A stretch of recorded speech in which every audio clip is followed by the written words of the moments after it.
Detik-detik razia anak jalanan ricuh.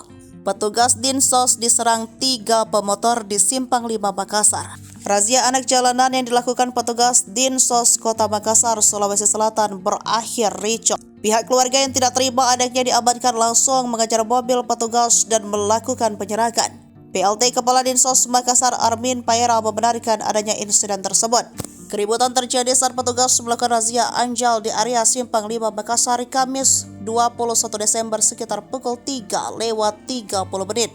Amin mengatakan razia tersebut dilakukan oleh Satpol PP. Menurutnya pihak keluarga yang tak terima mencoba menyerang petugas dengan memukul mobil dengan menggunakan batu. Dia pun mengatakan anjal yang diamankan hendak dibawa ke rumah perlindungan dan trauma center yang berada di Jalan Abdullah Sirua, namun pihak keluarga mengejar mobil petugas.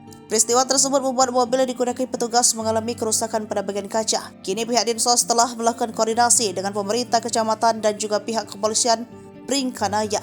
Dalam video yang beredar di media sosial, tampak petugas Dinsos diikuti oleh 3 motor yang berboncengan tanpa menggunakan helm. Mereka kemudian menghalau laju mobil dengan menghentikan kendaraan di depan petugas. Terdengar petugas Satpol PP meneriaki pria berjaket hitam yang hendak melempar batu. Di sisi lain, seorang perempuan mengenakan baju biru terus memukul mobil sambil meminta keluarganya dilepaskan.